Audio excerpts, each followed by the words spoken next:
As you know, a couple of months ago, we also purchased the property next door. And when Ma found out about it, she's actually quite kush, which means happy within her languages, because that was the same property where Ma used to live. Right? So I hope that whatever we decide to develop and build on this property, I hope it is in memory, in lasting memory of Ma.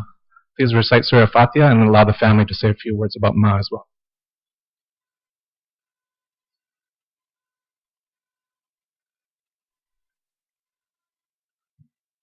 Just one more item, last but not least, the Bhimani and Dharamshi family has made a significant contribution towards the property next door, so let's recite a loud salawat for their contribution towards that property as well.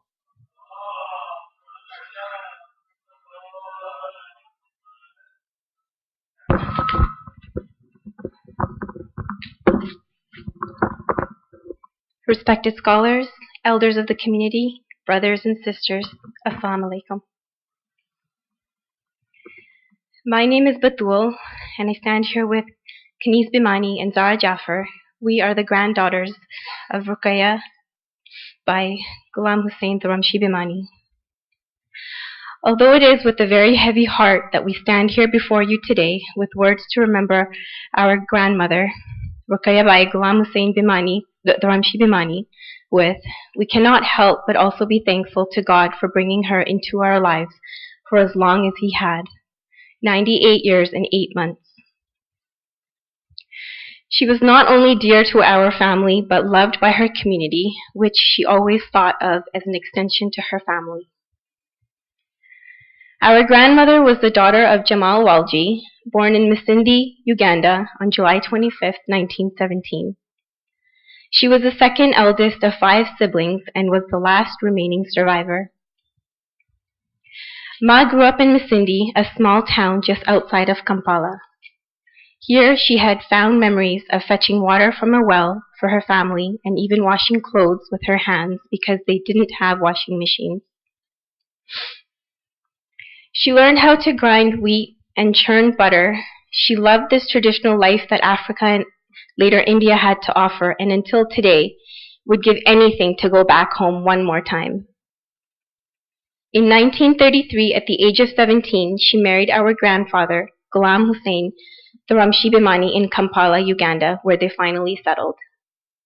One of her conditions as part of her marriage contract was that our grandfather should not prevent her from attending mosque or reciting majlises. Needless to say, he agreed and supported her love for the Almighty. They were blessed with 11 children, 6 sons and 5 daughters. In the last 25 years, our grandmother lost 4 children.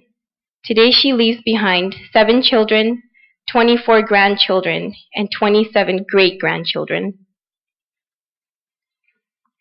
In 1959, at the age of 42, Ma became a widow when she was 8 months pregnant with her last child.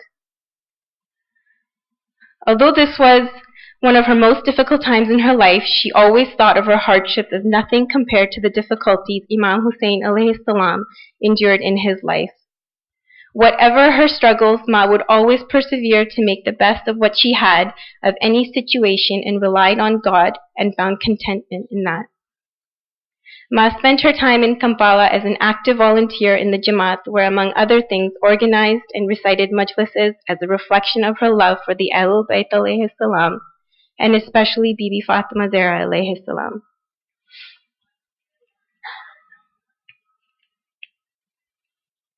In August 1972, under the threat of Idi Amin, Ma left Uganda for Birmingham, UK, with 3 of her children. She was one of the pioneer members of Birmingham Jamaat, where she was instrumental in establishing ladies' majlises, among other things. Last night, Birmingham Jamaat held a special tribute in her memory of her contributions to the community, where she had so many close friends. In 1975, Ma made her final migration to Vancouver to start a new life with her children here. In Vancouver, she again started ladies' majlises and was actively involved in the ladies' management committee until her health would not allow her to continue.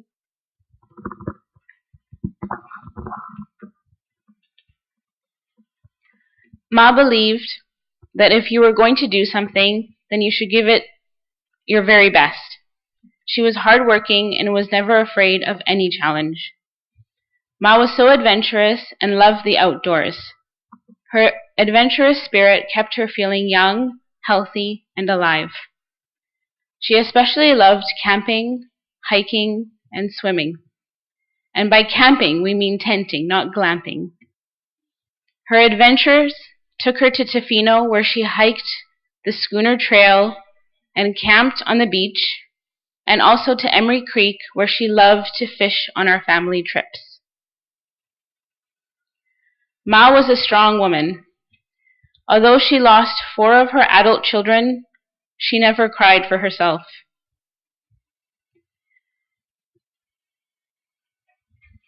In fact, she would say to her grandchildren, "I'm crying for you because you are left without a mother or a father."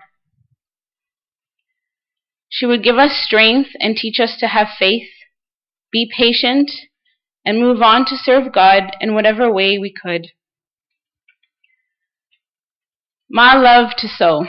She taught herself how to sew clothes by unstitching new ones and then putting them back together.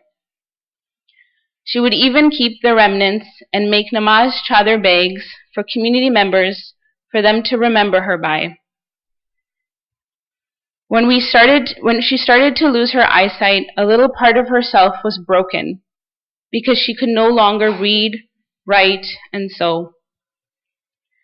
One of Ma's favorite pastimes was learning English. In fact, she would buy children's books and make us read them with her so that she would learn faster. Through storybooks and chalkboards, Ma learned English from her grandchildren. Though we all taught her in little bits, it seems as though Ma ended up only learning one statement from us: "Fine, thank you," which was her answer to everything. We would say, "I love you, Ma," and her response would be, "Fine, thank you." We didn't do much of a good job now, did we? Ma had a very special relationship with all of her daughter-in-laws. She went through a phase where each year she would buy them all the same gift, just to show them that she loved them all equally. "Ma, today they want you to know that you were Sasu number 1.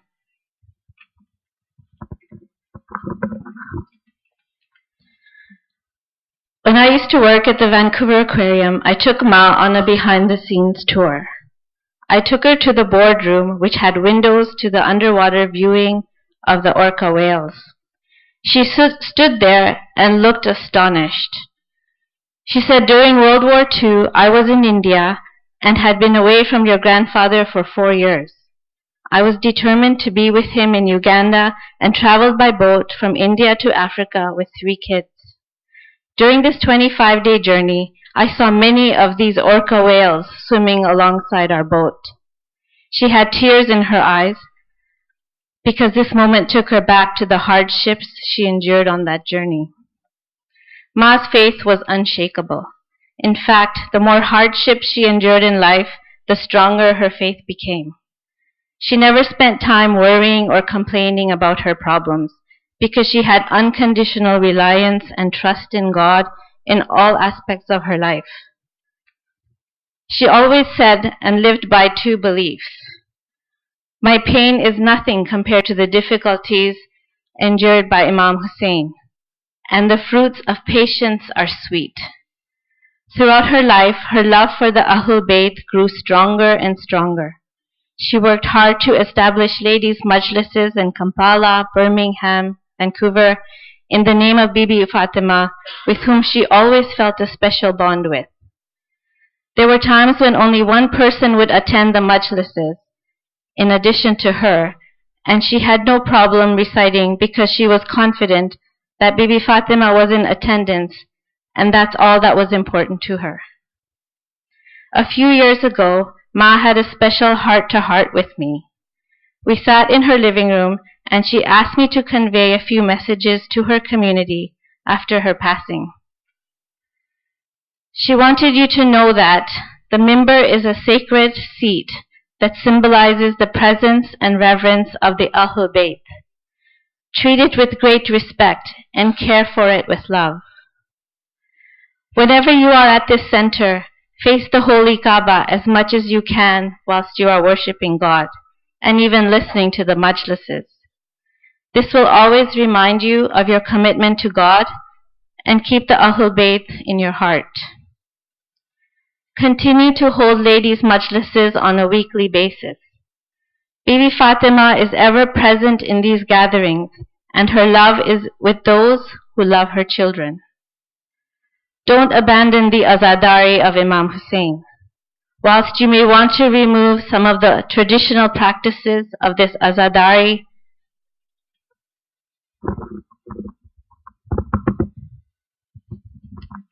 and introduce new ones, remember that what our forefathers established was all done out of love of Imam Hussein and nothing else.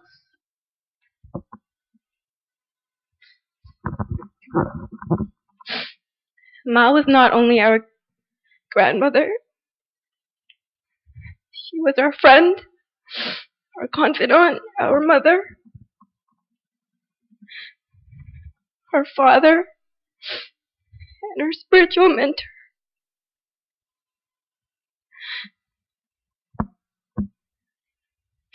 Many of you have described her as the pioneer and pillar of our community.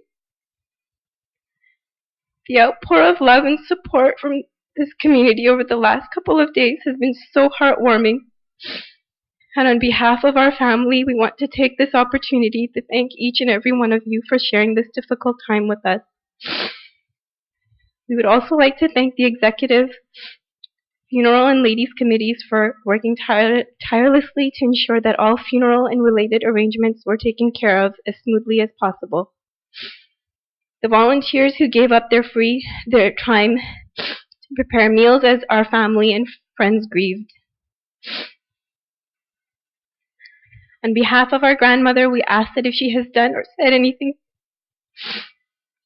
to hurt you, that you please forgive her. If she has any outstanding debts with you, we kindly ask that you approach any of our family members, and we will be happy to sort this out on her behalf.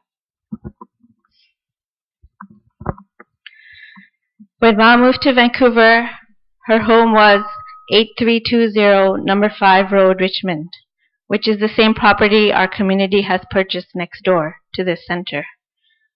Ma's dream was to live next to the mosque, as this was her second home. It was here at her home where she first established ladies' majlises in Vancouver in the name of Bibi Fatima. How befitting it is that so many years later we built a center next door and named it the Al-Zahra Islamic Center.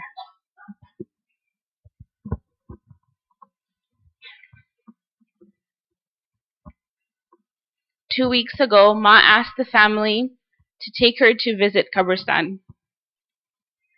Our plan was to go as a family with her last Sunday. Unfortunately, because one of our aunts was not well, we postponed it to today.